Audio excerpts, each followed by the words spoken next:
support wasteful government spending. Chris Woodward has more. Brian Bomberger of the Radiance Foundation says these so-called faith leaders are ignoring or twisting Bible verses to fit their so-called progressive agenda. We see that especially with now Trump back in office. They are attacking the administration because specifically USAID is being defunded and a lot of the reckless spending. And the bizarre thing to me is that these so-called faith leaders are demanding that the government fund the liberal church. The faith leaders include Jim Wallace, Adam Taylor, and Jacqueline DuPont Walker. The coalition has a letter and even a website called Lent 2025 that includes a video dealing with Matthew chapter 25. You know, for I was hungry and you fed me, and it's not about the government feeding us. It's about us as individual Christ followers. What do we do for the Lord? And yet this video bizarrely twists it and makes it seem like government needs to fund these NGOs. Mm-hmm. And it goes on, this entire letter signed by 100 faith leaders is totally distorting Matthew 25 to insist that the government needs to keep funding leftist NGOs. It's also firmly pushing this idea that there's no such thing as illegal immigration either. Bomberger points out that these same leaders are radically pro-abortion. This is purely political. It is not biblical. I'm Chris Woodward. For American Family News, I'm Rusty Pugh. Hey, we're announcing a weekend with AFA on Thursday, October the 2nd through Saturday, October the 4th. We'll have a weekend get-together with AFA leadership and supporters. It's a chance for all of us to get better acquainted. It's a weekend with AFA, Thursday, October 2nd through Saturday, October 4th in Tupelo, Mississippi. Speakers will include Abraham Hamilton III, Jenna Ellis, Tim Barton, Tim Wildman, and more. Register at afa.net/weekend. Welcome to Today's Issues, offering a Christian response to the issues of the day. Here's your host, Tim Wildman, President of the American Family Association.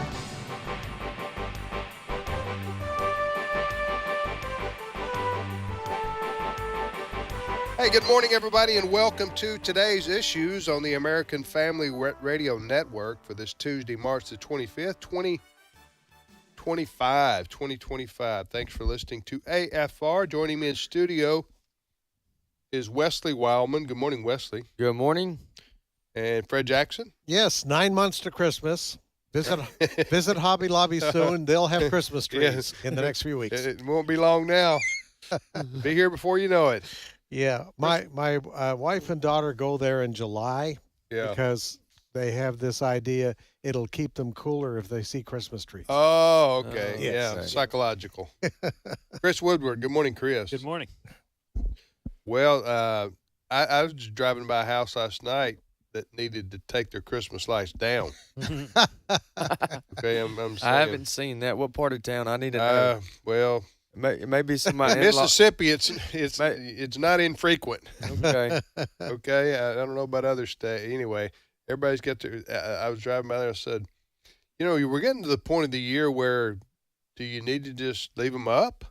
A lot of people do. Because Christmas will be here before you know it, or go ahead and take them down since it's almost I was April. more so looking for a street and an address. Oh, well, I'll get you one. You can go by there and look at it. I didn't knock on their door and judge them or anything. I actually know somebody That's what I was doing. I know somebody that several years ago they kept meaning to take their tree down and never did. Down. Their Christmas tree. Yeah. They kept meaning to take it down. And it got to the point where they were like, they just started decorating it for whatever holiday was coming up. Like it was a Mardi Gras tree, and then it was a 4th of July tree with flags and stuff like that.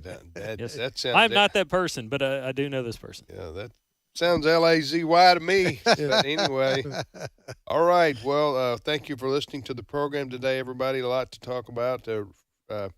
What's the first story going on, Chris? Well, it's a big one, and it's being covered by all the television networks. For people not aware of this, the U.S. national security has come into question after it was revealed that somebody on President Trump's top national security team mistakenly added the Atlantic's editor-in-chief to a group chat or text message where they discussed, among other things, military strikes in Yemen.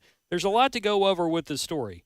Let's begin here because in the knee-jerk reaction to this information hitting the news yesterday, Reporters were quick to ask Defense Secretary Pete Hegseth about this, and Hegseth called it a, quote, hoax. Clip 1. You're talking about a deceitful and highly discredited so-called journalist who's made a profession of peddling hoaxes time and time again, to include the hoaxes of Russia, or the fine people on both sides hoax, or suckers and losers hoax. So this is the guy that peddles in garbage. Now, after that comment from Secretary Hegseth that this was a, quote, hoax, there were news reports that actually found the guy was mistakenly included in the group chat because he had a name similar to somebody they actually meant to include on that group chat. So it's not technically a hoax. No, it's not a hoax at all. Pete Hegseth, who I love there. Misspoke. He's all right, I'm going to explain this to people like they're in third grade. Okay, which I prefer fourth grade. Fourth grade, okay. We have a situation where we're all familiar with group text, right? Right. Okay.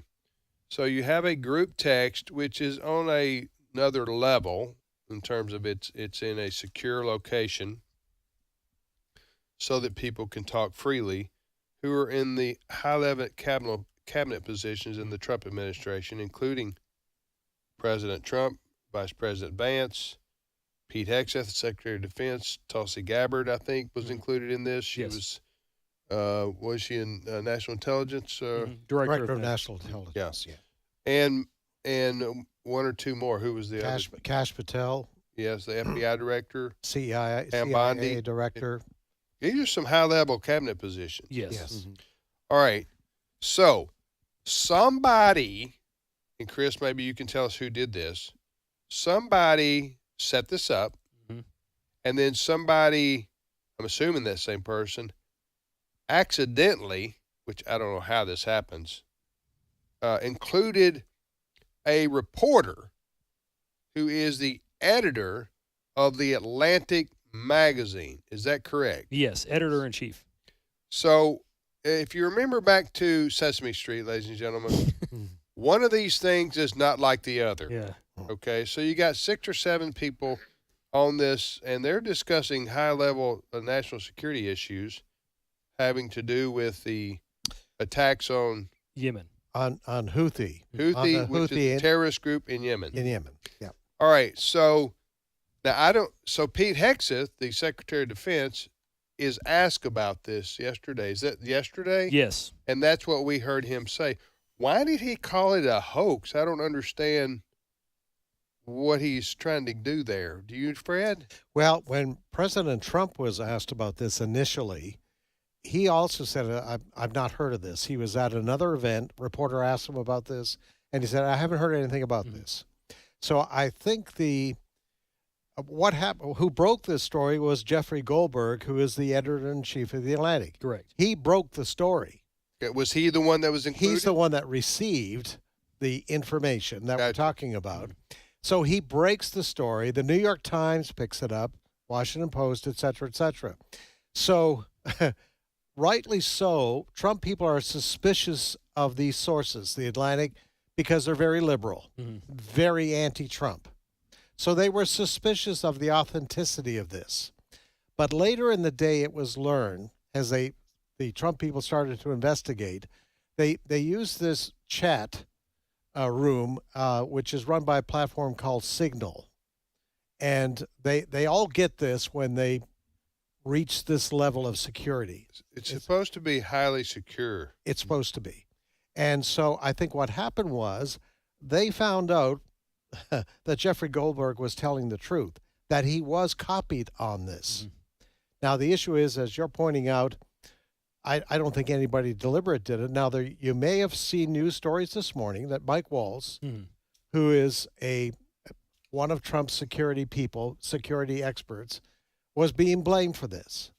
But the White House says, no, we're not going to fire him because we don't think he's responsible, which now has gone to what you were just talking about, Tim, that perhaps some lower level accidentally just happened to include.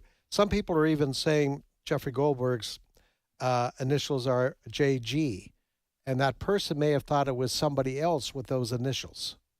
but it just happened to go to Goldberg. Well, however this happened, this is dumb. Oh, yeah. This is terrible because they were talking about military actions. Mm-hmm. So anyway, I don't know whose head will roll, if any, Wesley, on this, but this is a serious breach of national security, in my opinion. Go ahead. Yeah, because I think of the times where we've all accidentally texted somebody because you're thinking about them, but you're trying to communicate something. You've got we've got some funny stories about Buddy texting you, by accident, thinking, or he was texting his wife. Buddy Smith, our colleague. But yeah, he would text me by accident. Yeah, by accident. One time it was late, 10:30, and his wife was out of town or something, or he was out of town. He was good night, sweet dreams, I love you. Exactly. And I got the text. I'm going like, well. I told Alston, this is kind of weird. I mean, I love Buddy too, but I don't wish him sweet dreams at 10:30. That was a funny that I thought about. Yeah, but you're right. We've all made mistakes on texting. Yes, it's true. It's easy once you get going. It's easy to happen. However, when you said that this is a specific platform, I don't think I'm necessarily texting your dad or. They need to explain. The best thing to do today, I know the Democrats their heads are spinning off their shoulder. They think they got something on Trump and the Trump administration. Yeah. No, yes, you do. A mistake. You got a human error. Is what you got. You don't have any kind of scandal going on. So I think the best. I don't know how they're handling this, but the best thing to me would do is somebody made a mistake. That person wasn't intended to be on that text. Next question. Go ahead. Yes. Now, I mentioned that this was being covered on all the networks, and it is. And the reason is there was already a congressional hearing scheduled involving intelligence. So this was logically the starting point for today's meeting. I do want to direct everybody to our Today's Issues Facebook page because I have posted a link to this hearing, which you can watch on demand after the show. There's also a link on a Fox News story saying Trump is not planning to fire Walz after this. And if you want to, you can read the Atlantic article, the headline being the Trump administration accidentally texted me its war plans. I don't think it's a surprise that any administration has war plans or they're discussing war plans with really anything. They want to be prepared for all kinds of situations. So I wouldn't cause any. I don't think anybody should be worried that we're going to war tomorrow. I think a lot of administrations have plans or discuss them from time to time. Yeah, and the gentleman's name is Mike Waltz, W-A-L-T-Z, who is a national security advisor for President Trump. That's correct. And the thinking is that it was somebody associated with him who maybe an underlink or something that mistakenly put the editor of the Atlantic magazine in a group text, so to speak. Anyway, it's just a dumb mistake on somebody's part, but it's not any kind of scandal or international incident. But the Democrats are trying to make it. Yeah, well, that's anyway. I would just say, hey, somebody made a serious mistake here. We apologize for it. And next question. I mean, that's all you need to do on this one, huh? Mm-hmm. Anyway, all right. You're listening to Today's Issues on the American Family Radio Network. Are we in agreement, fellas, on this one? We're in agreement. Whatever you say, Mr. President. Yes. Go next story, Chris. Sparks flew yesterday. Did sparks fly, Chris? They sure did. Where were they flying? They were flying in a courtroom where during a closely watched federal appeals court hearing yesterday afternoon. Was it closely watched? It was. Okay. It was. I'm just making sure. I'm double checking you here. Right. Yeah. So you had this federal judge tearing into the Trump administration's plans to mass deport illegal alien members of that Venezuelan gang. Judge Patricia Millett, a member of the bench since 2013, dominated much of the questioning and even said this, clip 6. The point here was that there were plane loads of people. I mean, it's a class action. There were plane loads of people. There were no procedures in place to notify people. Nazis got better treatment under the Alien Enemy Act than has happened here. That phrase there at the end, Nazis got better treatment than what has happened here, has kind of gone viral, if you will. A lot of people have picked up on that since yesterday. And she's the latest judge to say, I don't like these deportation flights. Again, this is going to have to go to the Supreme Court ultimately. So the lady we heard right there, the judge right there, she's a part of the appellate court, which is a step up from the individual judge who ruled that Trump needed to turn the planes around and bring the criminals back to the U.S., right? Yes. Go ahead. Obviously, we need to get to the comment this judge made, but does President Trump's his executive order does that not play out until it gets to the Supreme Court, or does it have to be paused? Well, it's not an executive order. I'm sorry. It is he does have executive orders related to deportation, but I believe he's citing a law. The Alien Enemies Act, or 1790, whatever it is. So does the law that he's citing, is it not played out until it gets to the Supreme Court, or is it in pause until it gets to the Supreme Court? Well, this Obama-appointed judge, James Boasberg, he's the one that started. He's the one that started this, and he has demanded that the deportation flights be held no more until he gets answers on when the initial planes took off there 2 Saturdays ago. He wants that. But yesterday, during a hearing, the Trump administration invoked the state secrets privilege, saying that if we start saying in court the information that we use to arrest these guys and to put them on the plane, that would jeopardize state secrets. So the Trump administration, while they're appealing all of this, and it will end up in the Supreme Court, I'm sure, they are fighting everything that this judge is asking for, because number one, top of their list, they say this federal judge should not have the power to tell the President of the United States that you cannot deport criminals who are in this country illegally. Yeah, it makes a lot of sense. Hey, another thing I looked up this morning, I was really curious just to compare administration to administration over the last 4 or 5 as it relates to judges blocking president's orders, even though I believe this is unconstitutional. And dating back to George Bush, I found that between and all the way up until President Joe Biden, between that term, those presidents, the judges in their 4 years blocked anywhere between 10 and 13 orders over their 4-year period each year, and they've blocked 15 of President Trump's in the first 9 weeks. Yes, good point. So they've crossed over the number. So, and I'll just go back specifically just to Joe Biden. So there was 14 during his 4 years that were blocked, and there's been 15 blocked of President Trump in 9 weeks. Yes, exactly. I mean, at some point, you start, everybody starts seeing what this is about, as opposed to just trying to follow the law, do the best you can. It's that obvious. Yeah. Yeah. So, just in a nutshell, President Trump campaigned on rounding up, if you will, criminals who are here in our country illegally. Members of gangs, violent criminals, and so forth. And he has done that through Tom Homan, the is it ICE? Border czar. The border czar. And he is doing a tireless job, this guy. He's just going all around the country. Christy Nome, Pete Hegseth, a couple, but he's leading the charge, but a group of them are. Yeah. So what it is, they're rounding these folks up. These are non-citizens, okay? And they're shipping them via plane to El Salvador, back to Venezuela. I guess some went to Guantanamo Bay and other countries, or maybe Mexico and other countries. Well, he's doing this President Trump and his team are doing this on a high level. I mean, they're aggressive. They're going every day. And so don't ask me why on this, but the liberal judges, they want to take every particular person individually and adjudicate the merits of deportation or not. Starting with the group of illegal immigrants that are criminals.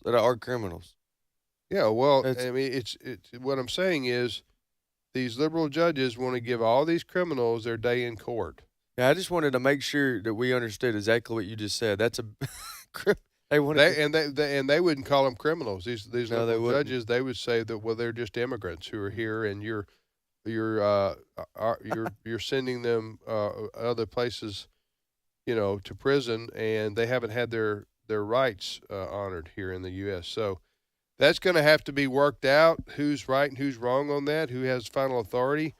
I would think the Supreme Court of the United States would rule in favor of the president's authority here to deport non-citizens whom he thinks needs to be, picked up. They're a danger to the country. They are here illegally. But we will see where this goes. Fred, any thoughts on this? Yeah, the act that the Trump administration is using is the Alien Enemies Act of 1798.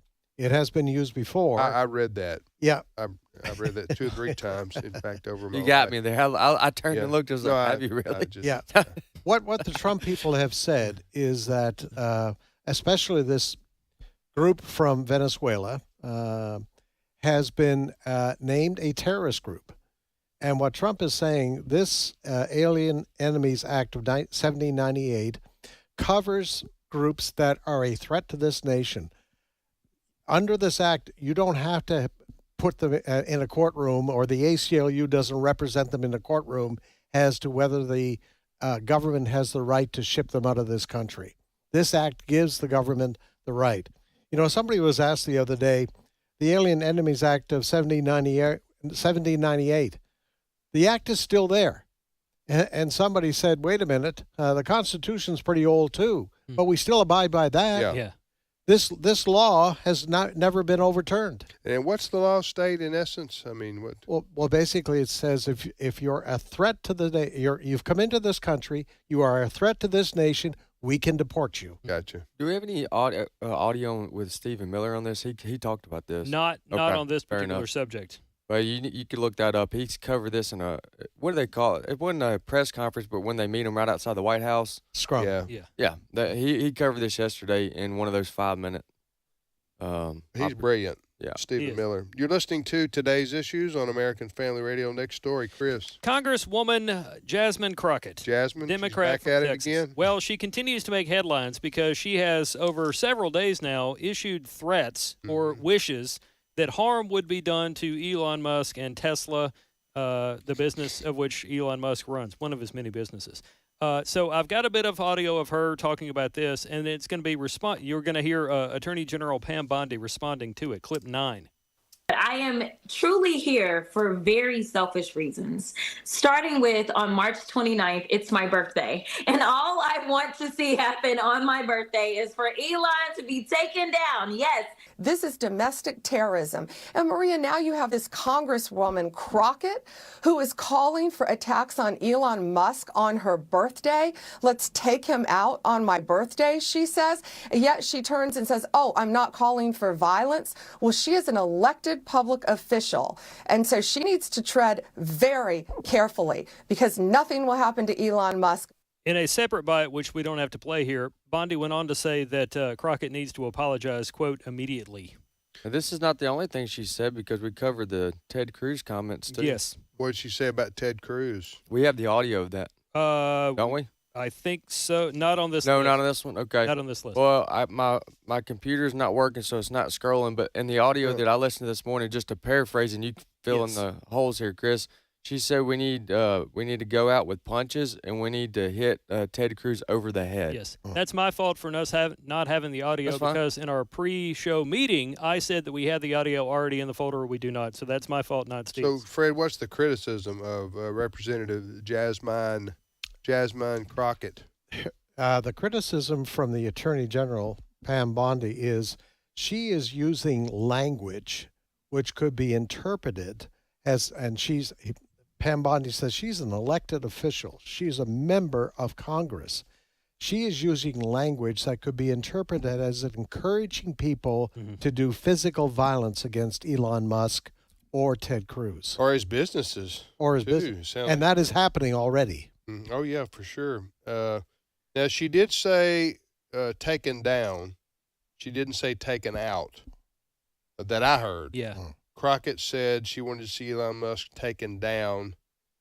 That could be interpreted. I'm just giving her the benefit of the doubt here. That could be interpreted as, taken down, as in removed from his office at Doge. Taken out, which Bondi said she said, is different. Taken out means shot, killed, removed in a violent way. Right. There's two different interpretations. So I just wanted to Ed's not here to play the part of the defending the liberals. Right. So it's left to me.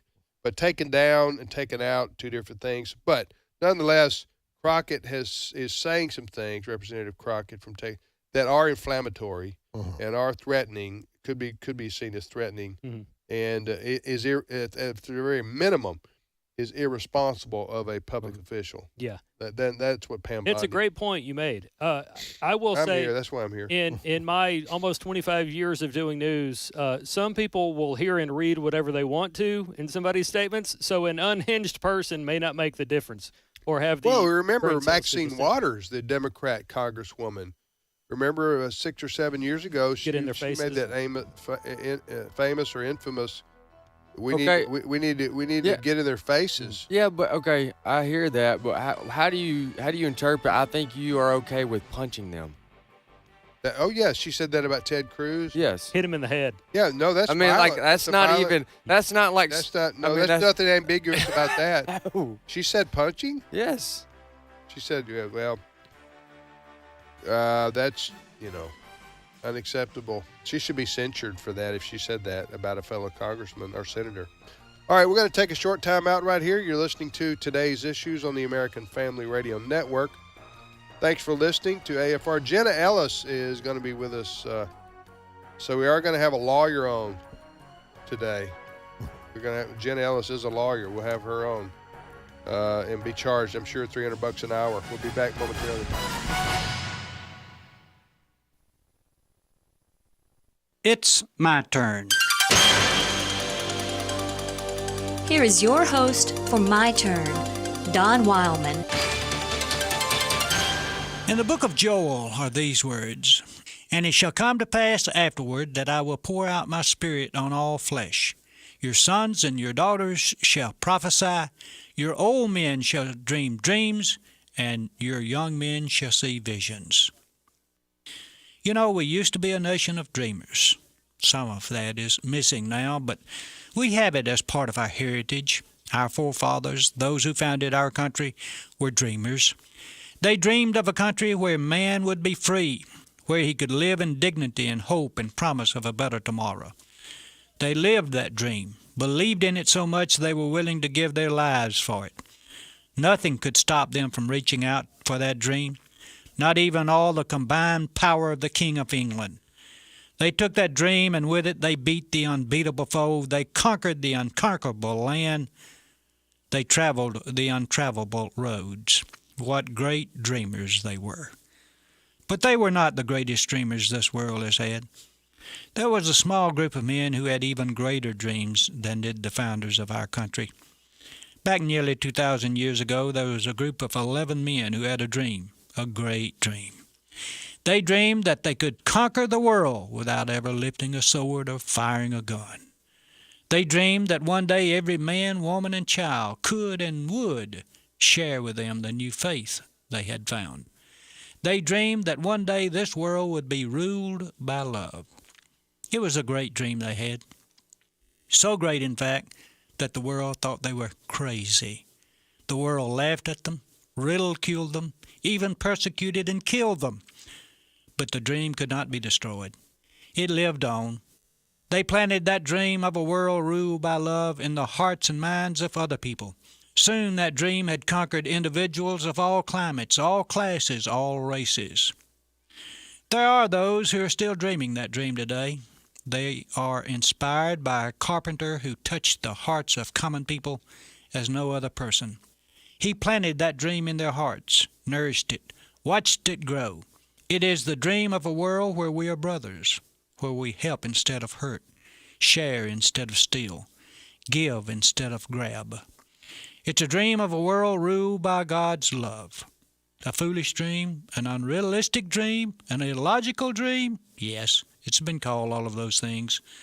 But that doesn't stop individuals from dreaming it and from trying to make that dream come true. It is, in a way, an unfulfilled dream, but we're still searching after it. The call goes out from this Galilean carpenter today for more dreamers. Few there are who dare to give themselves to that dream. It seems unreachable to most people. It is certainly a big dream and requires the best that there is in a person. For this reason, very few dare to dream that dream, for it's a challenge, the world's greatest challenge. It isn't a dream for sissies or weaklings or the lazy. If you are a dreamer looking for a dream to give yourself to, there's none greater in all the world. And one day, with His help, the dream will come true. This has been My Turn with Don Wildman, a production of the American Family Association. Beloved, we are now children of God, and what we will be has not yet been revealed. We know that when Christ appears, we will be like Him, for we will see Him as He is, and everyone who has this hope in Him purifies himself just as Christ is pure. 1 John 3:2-3. American Family Radio. This is Today's Issues. Email your comments to comments@afr.net. Past broadcasts of Today's Issues are available for listening and viewing in the archive at afr.net. Now, back to more of Today's Issues. Hey, welcome back to Today's Issues on the American Family Radio Network. Tim, Wesley, Fred, and Chris here, and we thank you for listening to AFR. Joining us now is Jenna Ellis, host of Jenna Ellis in the Morning here on American Family Radio. Good morning, Jenna. Good morning. Great to join you all. Thank you for being on with us. Hey, I want to ask you, what are your, we were talking about the situation with the Atlantic reporter, editor being included in the text messaging for the national security team.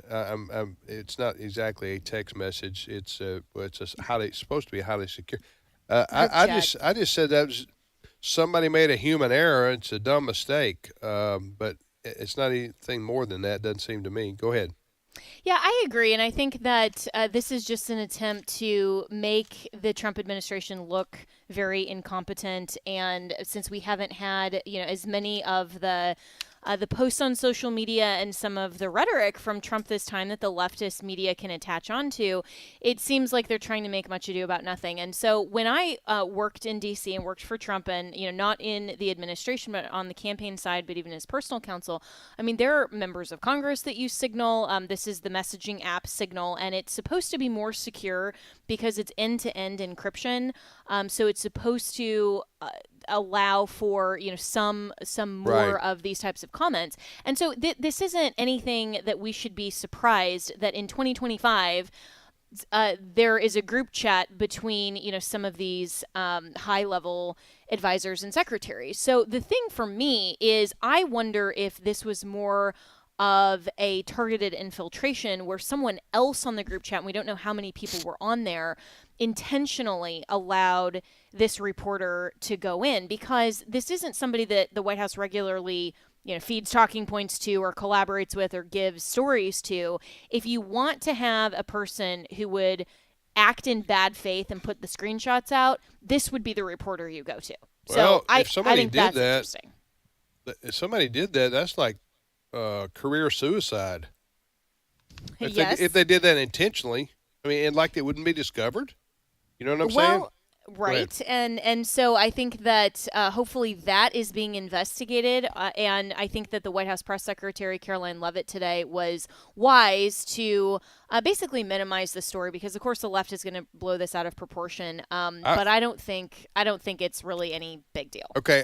If I were advising Democrats, which I'm not used to doing very much, you know what? I think I would do this. I would say, due to Elon Musk downsizing all the federal government, we were left with now an intern who scheduled a phone. You know what I'm saying? Scheduled a phone, and maybe go with that story. I don't know. And it's because that way they could say it's because of Elon Musk cuts in government, which he can't do, by the way, by himself. But that's the way they're phrasing it. Sure. But we had this serious breach of security here with the anyway. This ought to be a 24-hour news story at best. I think if the Democrats want to make it more than that, then go for it. But I don't think people are going to say somebody made a bad mistake and it shouldn't happen. And I doubt. Hopefully, it won't ever happen again. Now, let's talk about more important things like Snow White.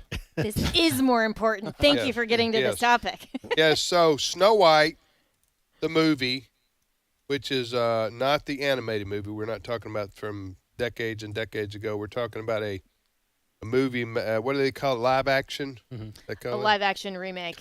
So far, it's bombing at the box office. Now it may be number one, but it's not making near what Disney had intended. Nowhere near. What are the numbers, Chris?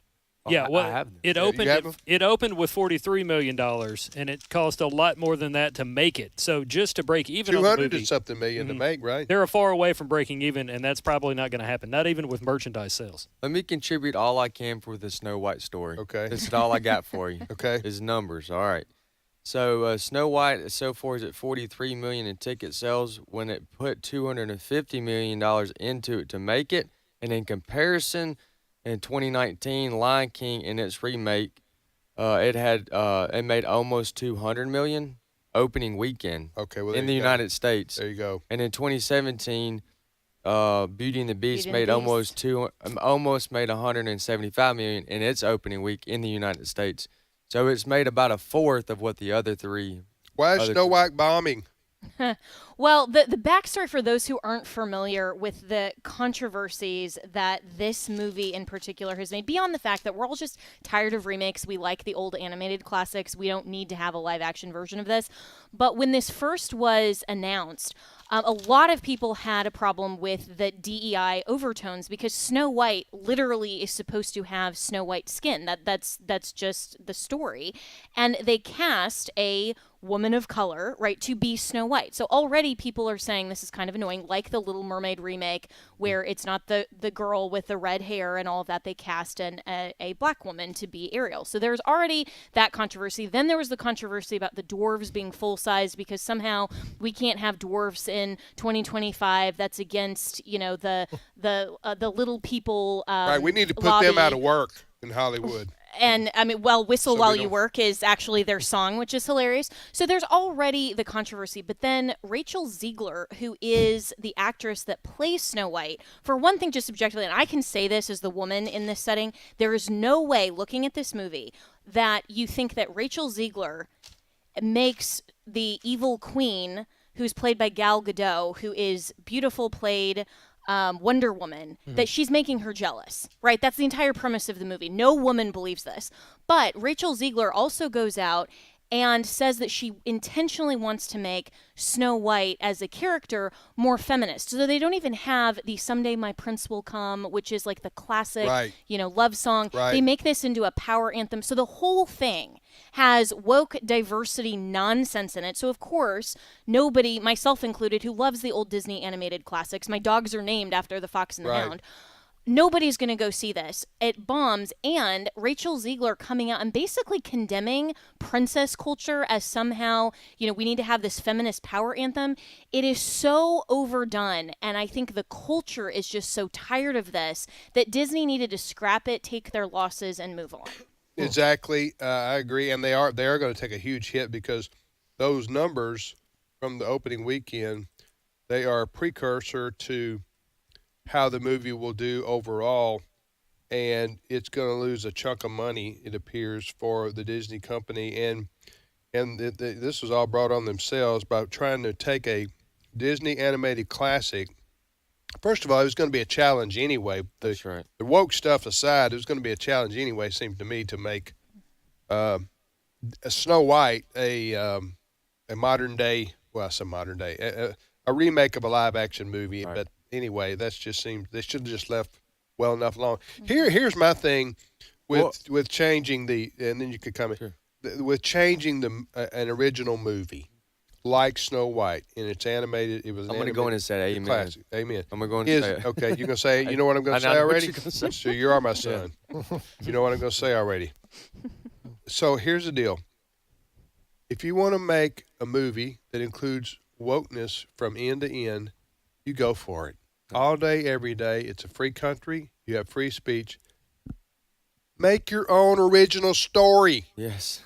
Okay? Don't try to steal the story of Snow White and then remake the whole thing to be woke. So why would you? Why would they? It seemed like to me, Jenna, Wesley, go ahead, comment on what you said. What amen. you just said is exactly what the church has done in a lot of ways.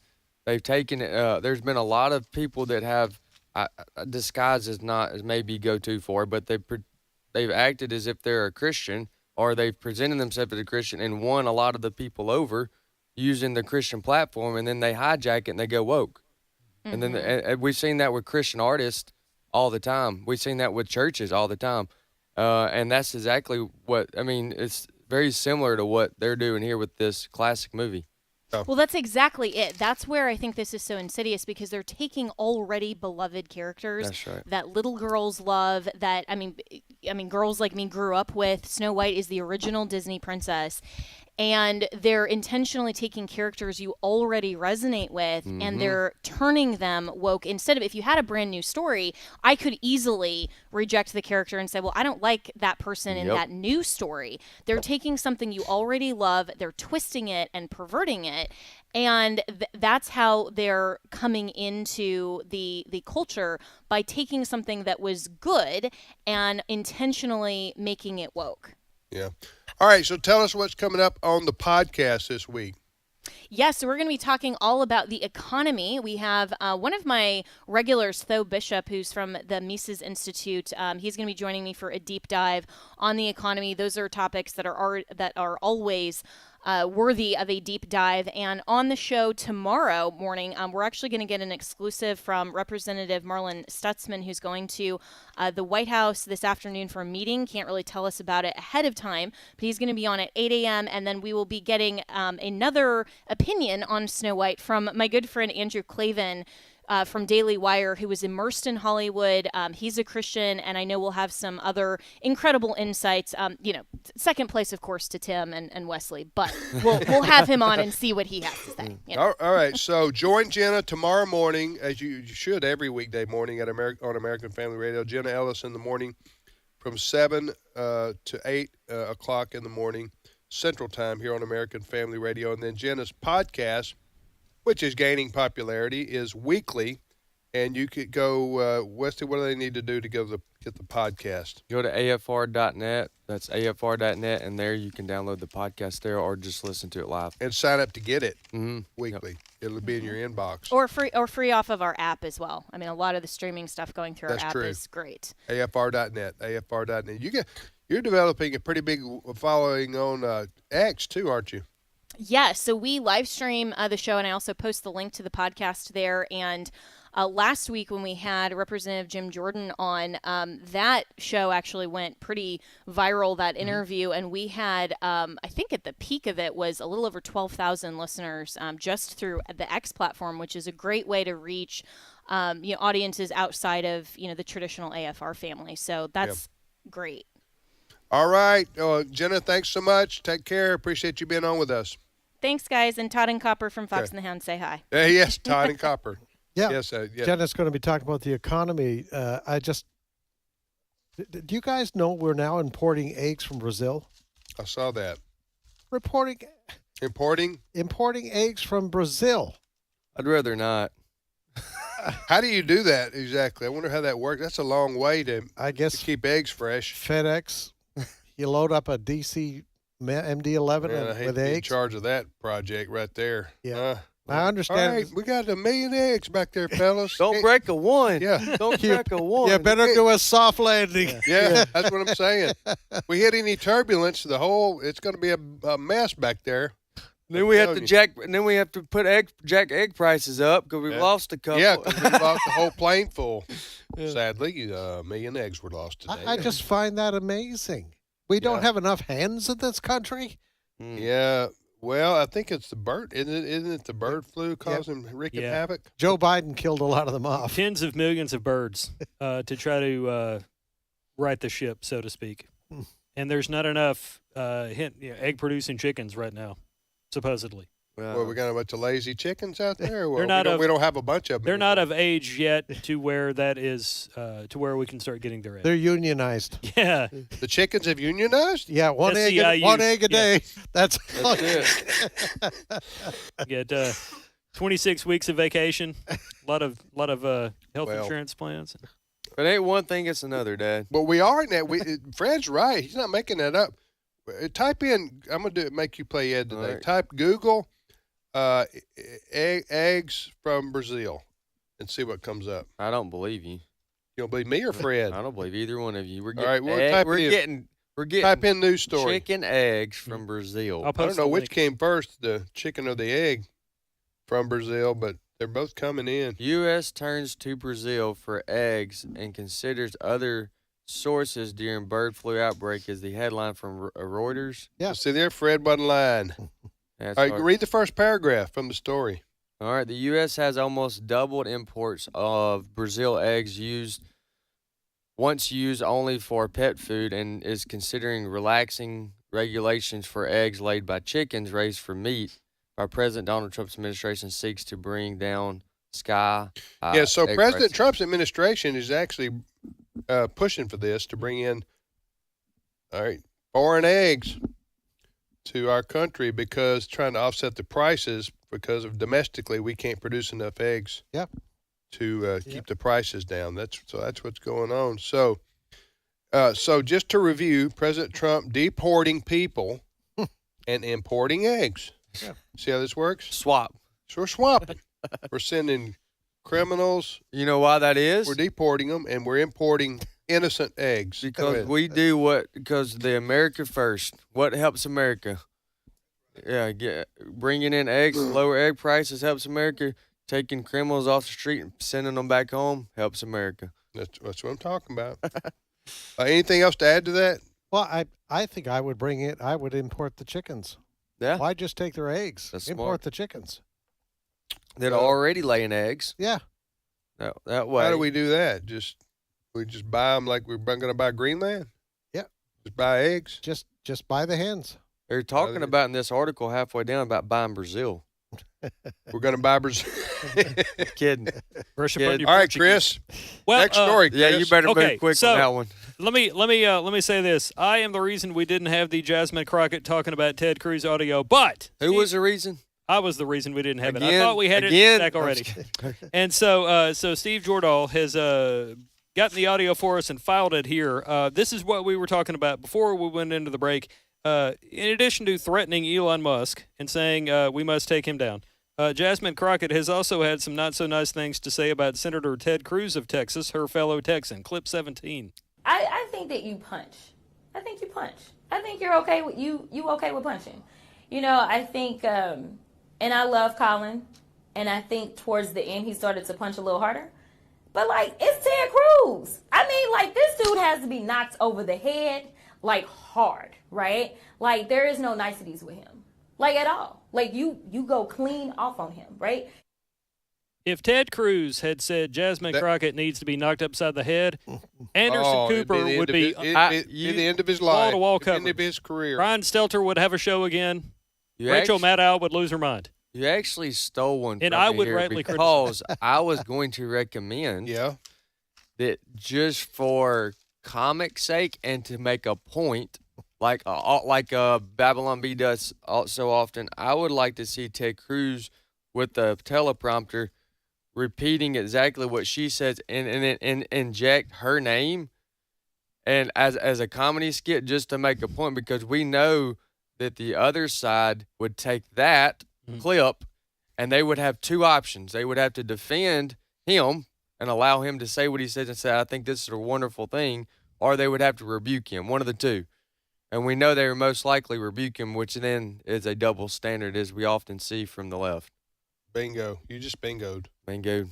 Yes, I want to see it. I want Ted Cruz. Now, he didn't have to be serious about it, but from a comedy skit, I like to see him read it off a teleprompter. Let Ted Cruz say about her. And then inject her name. Inject her name, what she said about him. Yes. Let's go. And it would be breaking news from CNN.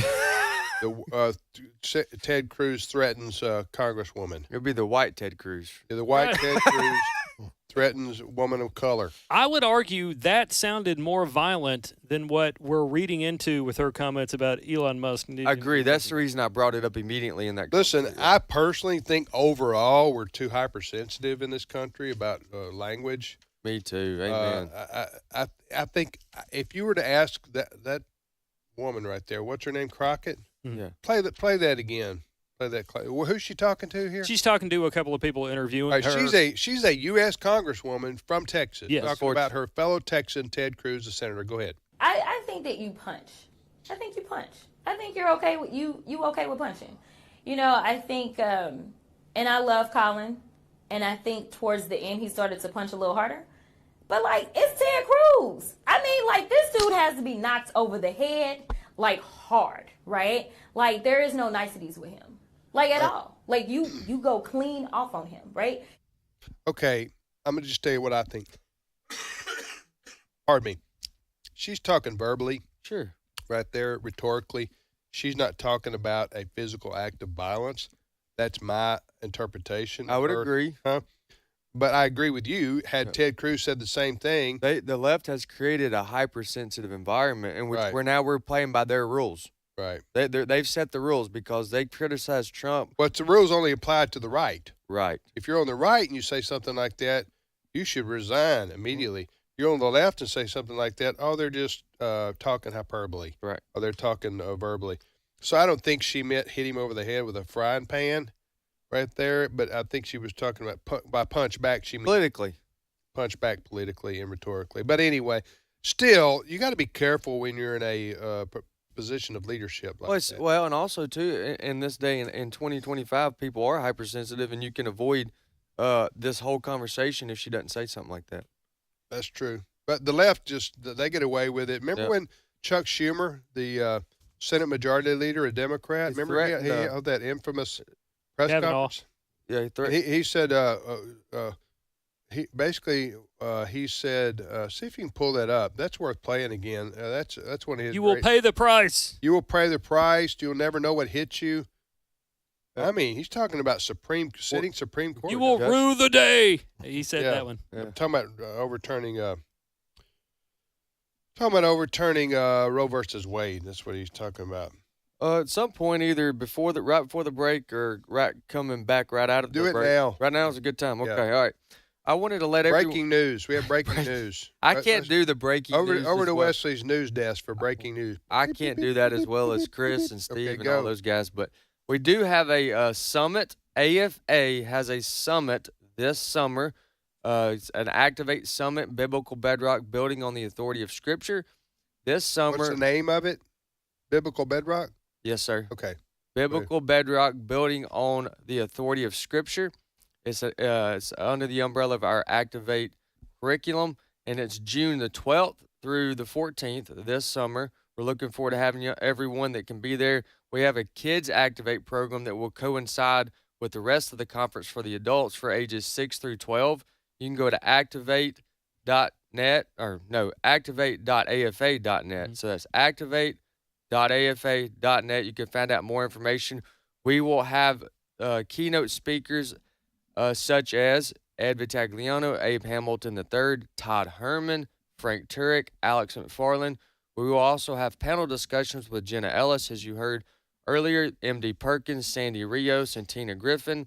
These are some of our breakout sessions, and we will cover topics such as the knowledge of why you can trust the Bible, a renewed desire of a love for God's Word, a clear understanding of what it means to contend as a believer in difficult and hostile cultures. And so, is this very similar to our Marriage, Family, and Life conference we used to have? In many ways, this is a replacement for our Marriage, Family, and Life conference. It's slightly different in its style, but yes, very similar. But it has a kids track? It has a kids track to go alongside of it, and so we're really looking forward to it.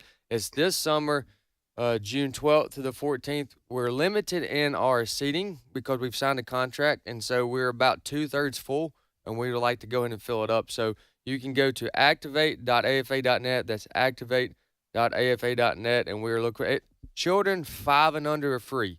Where is it going to be? It'll be held here in Tupelo, Mississippi, in the hometown of our headquarters at our Cadence Bank Conference Center here in town. And children 5 and under are free. The cost for adults and ages 6 through 12 are on our website. I'll give them to you real quick. It's for 13 and up. It's $75 for a 2.5-day conference. And if it's 6 to 12 years old, it's $50 for a 2.5-day conference.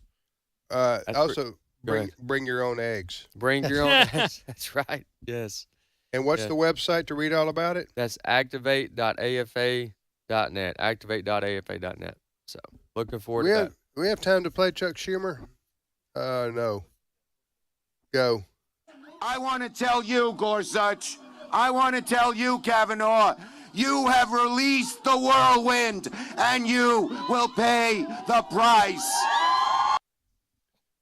Okay, he went on to say a lot more than that, but that's Chuck Schumer, the Senate Democrat Majority Leader, saying you will reap the price. Is that what he said? Mm-hmm. Yeah, reap the whirlwind. Rip the whirlwind. He's threatening them. He went on to threaten them worse than that. Mm-hmm. And these are sitting Supreme Court justices. The only way that can be interpreted really is, it can be easily interpreted as we will burn your house down. Sure. Because you can't vote a Supreme Court justice off the bench. I guess you could impeach them, but what I'm saying is that low, yeah. you would, how are they going to reap the whirlwind? Right. But anyway, that's what a lot of Democrats do, this kind of stuff, and then they want to claim the right is, promoting violence. Whatever the violence is, you can fill in the blank, but it's certainly a threat. Yeah. That's non-negotiable. Yeah. We'll be back momentarily with more of today's issues on the American Family Radio Network.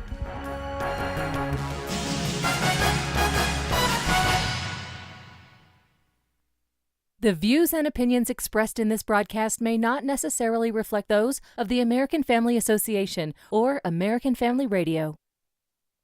Faith, family, freedom.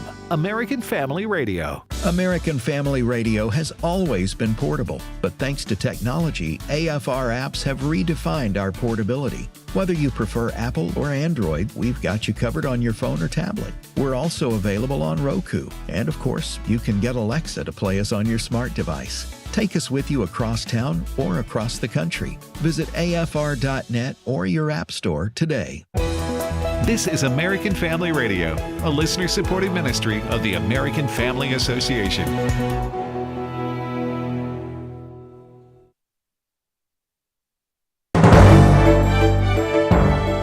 American Family News, I'm Rusty Pugh. Multiple incendiary devices have been found inside of a Tesla showroom in Texas amid a spike in violence directed at Tesla cars and dealerships. Brooke Taylor has details from Austin, Texas. Officers found these flammable devices yesterday morning. They called in the Austin Police Department bomb squad. The same dealership on the north side has had protests for weeks now. The FBI recently issued a warning about attacks on Tesla dealerships' cars and charging stations happening across the country. Since Elon Musk took on his role with Doge, the department aimed at uncovering fraud and cutting wasteful government spending. The FBI says there have been dozens and dozens of targeted attacks like this in at least 9 states. Just last week, someone torched several Teslas at a dealership in Las Vegas and even fired shots into the vehicles. Intelligence officials are on Capitol Hill answering questions from senators about global threats to America. Senator Tom Cotton was asking FBI Director Kash Patel about crimes committed by illegal aliens when protesters started shouting. Could you provide some color about the nature of the threat these illegal immigrants have posed, not just to Arkansas, but our nation? Thank you, Mr. Chairman. Mr. Vice Chairman. Witness will suspend. The greatest threat to global security is Israel, and the whole world knows it. Stop funding Israel! So that protester was a Code Pink lunatic saying the greatest threat to world peace is funding Israel. I will observe, for the benefit of the audience here on television, that Code Pink is funded by communist China as well, which simply illustrates, speak up now if you want to be removed as well, whoever's saying that.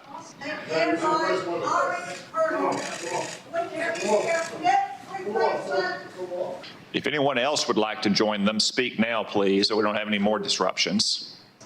The Department of Housing and Urban Development and the Department of the Interior are setting up plans to identify federal lands where affordable housing can be built for the American people.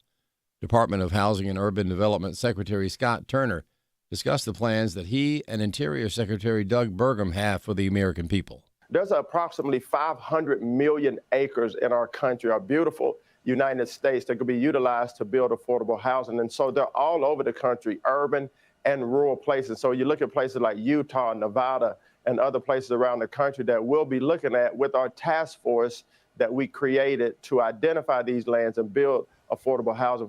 Artificial intelligence is making tremendous advances in medicine, but are we in danger of losing something in the process? Steve Jordahl has more. Artificial intelligence is particularly suited for medicine, where the game is taking symptoms and matching them with massive databases of possible diseases, medications, side effects, and more. The trend seems to be leading to AI doctors who make AI diagnoses with remarkable accuracy.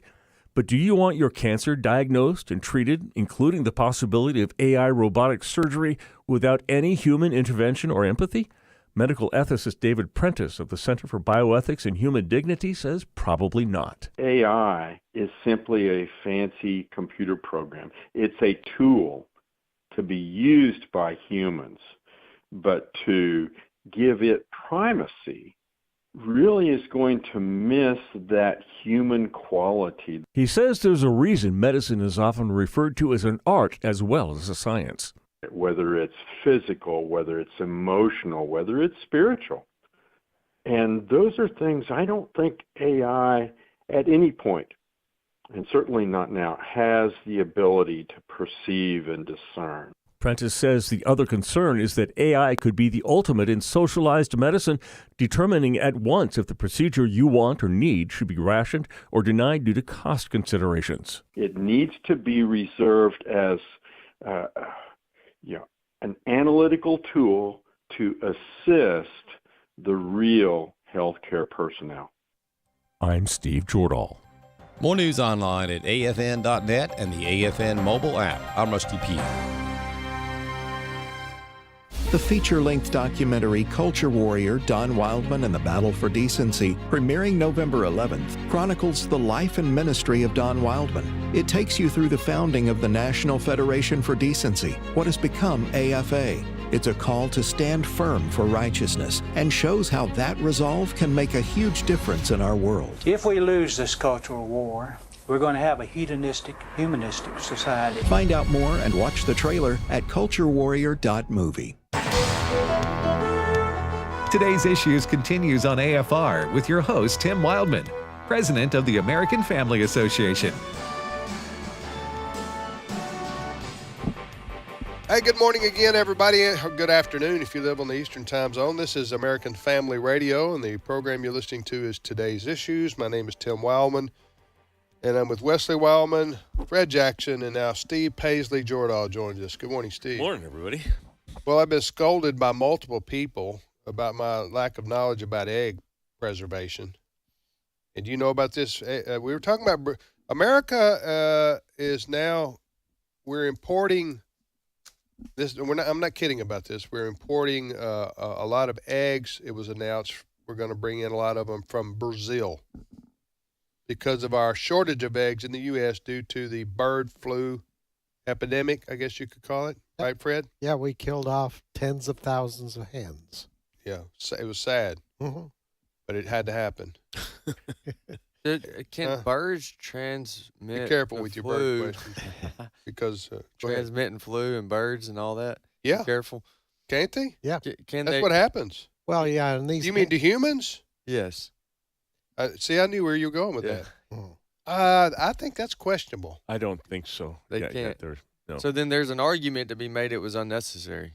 No, it's necessary because the birds themselves are sick, and therefore their eggs are sick. That's the argument, right? But how do they help us? How does that hurt us? I'm asking. How long do you want to go with this thing here?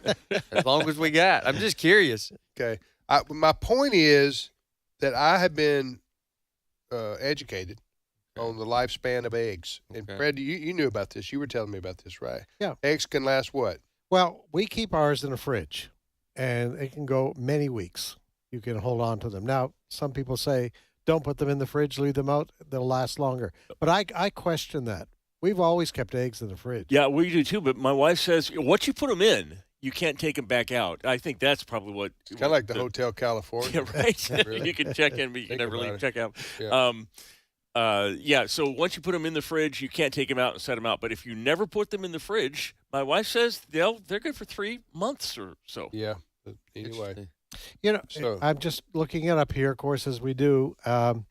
World's first case of bird flu in sheep found in Yorkshire farm. This is from the BBC. So, to your point about transmission, apparently it can move from species to species. Yes, it can, but can it move from species to humans? I guess what I'm saying is what's the purpose of you're saying get a flu shot, Wesley. You don't have to worry about it. Get a COVID shot, a flu shot. Let me speed up where I'm going with this. Okay, go. Let me speed up where I'm going with this. In venison, deer meat. Yeah. Okay, there was what they call CWD, and I just stirred the pot here. All right. Okay, what is that? Chronic waste disease. Okay. How do you know that? You mean deer get this? Can. Okay. Not all of them, and how it's do you not know? automatic. How do you know they have it? When you shoot a deer and you clean it and you get ready to eat it, how do you know? There's two ways. One, in some cases, it's visual in the sense that they look. The way their body language is acting, they look lethargic and they're run down if they're toward the back end of the stages, and therefore you go something's not right. It's an obvious appearance. And in most cases, there's no effect. It's like for me getting, I'm not a doctor here. God bless us here, but just forgive me if I'm not using the best analogy. But it's like me getting COVID and not having symptoms. So in the majority of the cases, CWD, a lot of the times they don't show symptoms. Okay. Not all the time, up front. So the deer. So they in some states, not all, some states they've reacted to this in the same way the government reacted to COVID. They just shut down, locked down, just all mandatory rules. So what they did was they said that you need to go take your deer and get it checked. It's a mandatory thing, right? You get it checked for CWD. Okay. And all of this effort. Okay, regardless of where you fall on their methods and methodology, it's been proven unanimously among scientists that the CWD cannot be transmitted then to humans, regardless. So you can eat the meat, and the meat is unharmful. Now, wasted meat. I mean, it's wasted. Now, don't get me wrong. Okay, we're not getting you wrong. Don't get me wrong here. I'm not opposed. I am of the kind that if I look at something that's about to die visually and I see the deterioration of the deer, I go, I probably don't want to eat that. But I'm just telling you, that's a visual disdain for or distancing from, I don't like that. However, the science has proven even in that case, that deer meat is not going to harm me in any way. That's all I'm just saying. upset that now we only can cook Portuguese breakfast recipes. I know this is not going to. I was very serious. I've studied this, but okay, go ahead. What now? I'm what upset about Portugal? The only thing we can cook now is Portuguese breakfast, man, because we have eggs from Brazil. Yep. So, by the way, they're only good for Portuguese recipes. They speak Portuguese in to Brazil. Steve's point, these eggs coming in from Brazil are not for direct human consumption. What? These are our eggs to be used in processed foods such as cake mixes, ice cream, or salad dressing, freeing up the more fresh eggs for shoppers. That certainly relieves a burden. Okay. And that's the point I'm making. Yes, I know I'm going to be mocked for this. Well, I was mocked the whole time. I did. I was. I think this is another reason we really need to look into, more production of goat eggs. Because I know it's a new horizon. It would be. But I really think that's maybe the wave of the future. Now that these goats that lay eggs, they're found in remote parts of the world, so they're not easy to get to. You have to go to the Himalayas, for example. You have to go to the Amazon region, which is where you get powdered eggs. Amazon region. You do? Mm-hmm. You get powdered eggs? That's right. So anyway, I'm just saying it's kind of like electric cars or maybe the future. Goat eggs should be a strong consideration. So that's all I'm going to say. Go ahead, Steve. Next story. 7 minutes you'll never get back. Well, we educated some people out and that's no yoke. Hey! I see what you did there, Fred. Well, today in Boston, we are having a challenge to Donald Trump's decision that you can only put male or female on your passport. Some transgender people are very upset with this because they want to put an X, but that's no longer allowed. So they are in court now trying to get a temporary restraining order so that they can still put because they say we can't travel. We don't want the wrong. I'm reading this off of a AP story, and Fred, you'll appreciate this. It's the most slanted story you will ever read. No kidding. Or they're talking about a guy named Lazarus Orris waiting to get a new passport with a name change and sex designation reflecting who he is. Yeah. Mm-hmm. So it's a girl who says he's a dude, and yes, but President Trump issued a executive order saying when you come into the United States, he's actually preparing for the Olympic Games. That's right. That you must put on your passport the sex you were born as. Yeah. Right. Imagine that. Is that right? Yeah, we're going to follow biology or here. maybe the sex you are. Yeah. Well, yeah. Okay. So anyway, so there's a bunch of transgendered people who are upset about this, right? Yes. Okay. They are, and kind of along the same lines, there's countries in Europe that are friendly to the U.S. They list Denmark, Germany, Finland, among the others. The Daily Mail does are issuing warnings to their transgender citizens, saying, "Be careful when you go to the U.S. You might be misgendered, or they want you." They want you to seek guidance from American embassies. I don't know. Listen, they're not saying men can't wear dresses and put lipstick on and act like they're women. They're saying, what the president is saying is we've always had two genders since the dawn of history. Since Adam and Eve, we've had two, male and female, and that's still the case today.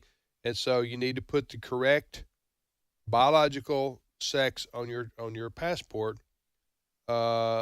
Or you're not entering the United States. And so those are the rules. And if you don't like them, stay in your own country. We are not going along with the delusion anymore. No, and I've mentioned this before. I have to book airline tickets a lot.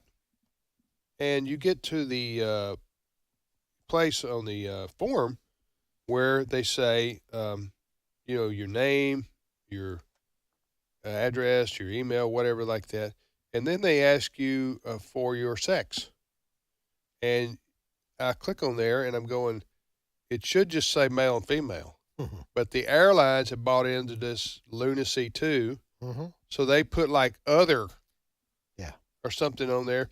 And I'm thinking to myself, if the purpose of a question like that would probably be for the manifest that the airline would use to determine who's on our plane, should the plane have a crash or for some reason the airline, and I'm sure they're legally bound to know by the FAA and other who's on your airplane.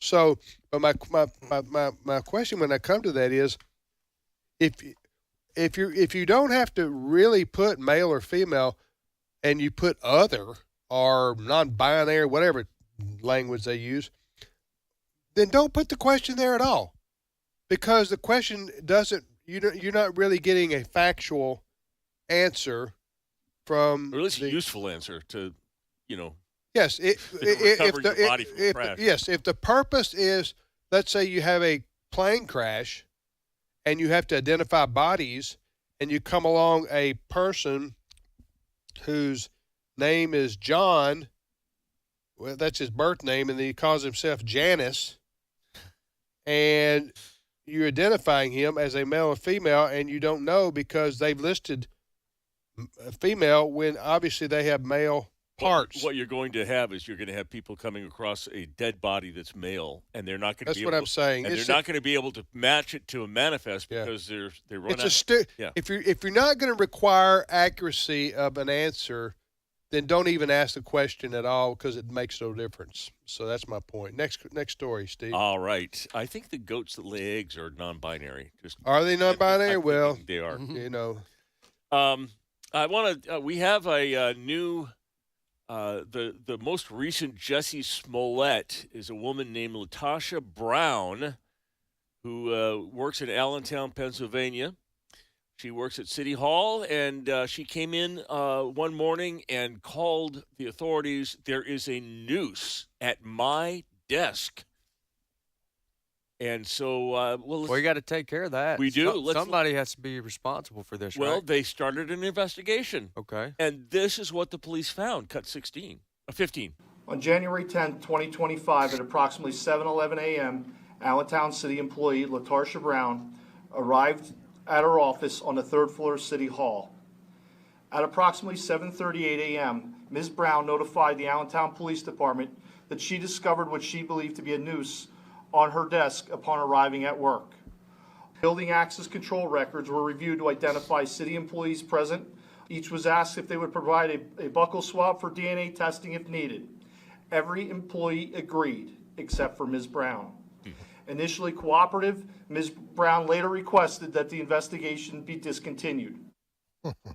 Okay, so what you got there is another fake Jesse's racial charge, racist charge to get somebody unknown. Yeah. Right? The demand for it's kind of like Jussie Smollett. Exactly. So this lady was a African-American woman. Yes. And she claims there was a noose on her. Who did she work for? The City Hall, a city of Allentown. All right, so the police investigated. They did a DNA, and she was the only one who wouldn't provide a DNA sample. Yeah. And then she wanted the investigation stopped after it started because, you know why? Because she put the noose there, and she got caught. And she's being charged. Well, she should be because that's an extremely serious situation. If there were somebody putting a noose on your desk, I'm sure that could happen somewhere where a country of 330 million people, there are some people who might do that because of their racial animus towards others. But it hurts the case of real people who are victims of racism when somebody does something like this. And I would just say this too, a note here. We need to move on from the noose as a fake prop. Yeah. And come up with something a little bit different here. At least Jussie Smollett went with the two guys in red MAGA hats, that were there in Chicago at 2 a.m. That got him 24 hours of news. That was 48 hours. hours. Who didn't believe him when he first said, I was on my way home from Subway at 2 a.m. At 2 a.m. in Chicago in January, and there were two white guys with MAGA hats on. I guess they were from Indiana. This is what Jussie Smollett wanted us to believe, who were hiding and waiting on him because they knew he was going to go to 7-Eleven. You know what I'm saying? Yeah. At 2 a.m. Subway. Subway, whatever. And so he got, but his surprise, his story turned out to be phony. All right, next story, Steve. I continue to say the demand for racism far outpaces the supply. Yeah. I don't know why people do dumb stuff like that because now she's going to, for the rest of her life, she's going to be known as the woman who put the noose on her own desk. Right? That's it. No matter what she may cure cancer, but she's going to be first known as the woman who put the noose on her desk. Absolutely. Okay. All right. The ceasefire has stopped in Israel, and Israel has taken up a little bit of a different tactic, than it was doing before. Before the ceasefire, it was generally going after pockets of Hamas soldiers and tunnels and that kind of stuff. Well, they've decided to cut the head off of the snake. They have gone after the leaders, the ministers of justice, the interior. Hamas has the whole government. They're getting the government leaders, and they're thinking without those people, it's going to be very ineffective terrorism. Nobody to plan these things. So they're kind of waging war, and I think it's going to be successful, frankly. Yeah, well, Israel's getting tired of this back and forth with Hamas about the hostages in particular.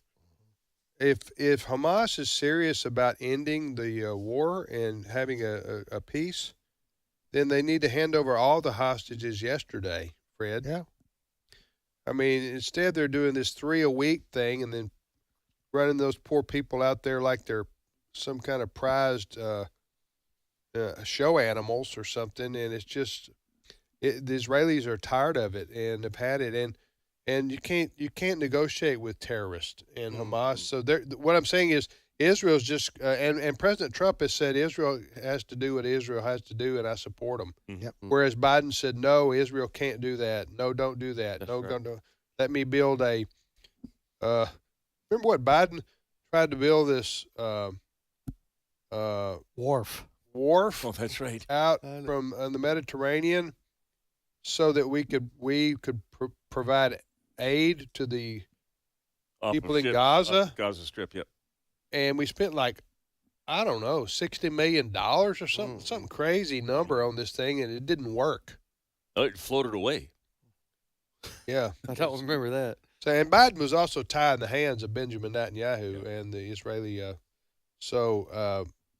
Anyway. I was sensing, you got me on that. I was sensing some sarcasm that Biden knew what was going on. From me? Yeah, about Biden not knowing what was going on, because he didn't. Well, he most of the time I was just saying the Biden administration. Sure. Most of the time, Biden himself didn't know what was going on. Racism is the last thing to go, anti-Semitism is the last thing to go. If you're before the break, we can tie a bow on the speculation about Yemen war plans in group chat. Go.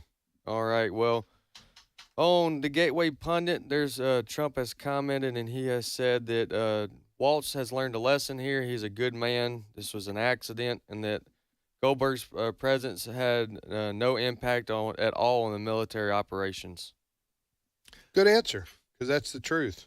Yep. It's just a human error. It's a serious mistake, and I'm glad he didn't throw the guy under the bus. He could have fired him for just reason. But he didn't. And Trump does and doesn't. Sometimes he shows mercy, and sometimes he's ruthless. The hearing, there's an intelligence hearing that's been going on all morning. It's still going on. And Republicans, it's meant to be the intelligence agencies, the CIA, the FBI, the National Security Advisor, giving Congress an update on what the major threats are against the United States. So they'd be talking about China, they'd be talking about Iran. Yeah. But the Democrats smell blood in the water, and all they've been talking about is this. I wouldn't talk to him about it. I would just answer the question. Well, they have been. Tulsi Gabbard's been saying, I can't comment on it. It's an ongoing investigation and such things. So, yeah, but they're not letting it go. Listen, this is the party, Democrats I'm talking about, where the acting Secretary of State, Hillary Clinton, intentionally hid her emails from congressional oversight by putting a server in the bathroom of her house so that she could do Secretary of State business from her home. From her home. Yes, from her home. And then when she was, and so don't let, if I'm the Republicans, don't lecture us about a human error mistake that nobody's harmed on. Right. Okay? This was not intentional. Hillary Clinton's act of hiding her business dealings as Secretary of State from congressional oversight by putting a computer server in her bathroom at their house was intentional. Seems to be. I'm just kidding. Yeah, seems to be. I'm kidding. Otherwise, you do it normally like everybody else Sure. does. But she wanted, and then when it was discovered, she destroyed them all. Not her, but people who work for her. So, anyway, next story. Okay. Let's do this. We had a pandemic not too long ago. It made us all. Really? Yeah, we When did. was this? It was awful. It was 2020. Huh. And it made us all kind of jittery about things. I want to show you a little example of how things get blown out of proportion. I'm going to play you something from 1967 from the Brady Bunch. The Brady Bunch. Yep. That started in 67? It was, it was. I don't think that's correct. Well, but anyway, I got you. I'm not going to nitpick. You continue the story. I got you. Okay, you look that up, Wesley. But anyway, the kids come down with measles. Look at how it was treated back in 19XX. 69. 69. There you go. I don't believe it. As opposed to the way it's treated like now on TV, cut 16. What are you doing home from school? They sent me home. Measles. It's either measles or a strange case of red freckles. You have got a temperature. They told me 101.1. What's the record? Never mind. Oh, are you sure it's the measles? Well, he certainly got all the symptoms. A slight temperature, a lot of dots, and a great big smile. A great big smile? No school for a few days. Say hello to my dotted son for me. Tell him I'll bring him some comic books and I'll see you later, dear. Dad says I should go to school. 7 students confirmed with measles, 4 others possible. How? They had to have been vaccinated. You are endangering the health of every child in this city. Blue. No, it's turning blue. Call 911. The Brady Bunch versus SVU, Law and Order SVU. Today's world? Yeah. Anyway, so you're saying that they're just hyperventilating about measles when it shouldn't be.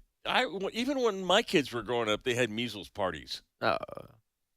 One kid gets them, you go have a play date and get it over with for the rest of them. Well, I stand corrected. The Brady Bunch, as Steve said, did begin in September of 1969. All the way until 74 was a 5-year run there for the Brady Bunch. The Brady Bunch. I saw them in concert about 1974. Okay. All of them? Members of the cast, yeah. They were awful. They were at Disneyland or something. But they sang and danced and everything, but it was I only terrible. remember one line from the Brady Bunch. Which is? Marsha, Marsha, Marsha. All right, thank you for listening to the program, everybody. We appreciate it. You can send us an email at comments@afr.net, comments@afr.net. Thanks to Wesley, Fred, Steve, Chris Woodward, Jenna Ellis, and also Brent Creeley, our producer. We hope you have a wonderful rest of your day, and we look forward to visiting with you tomorrow on Today's Issues.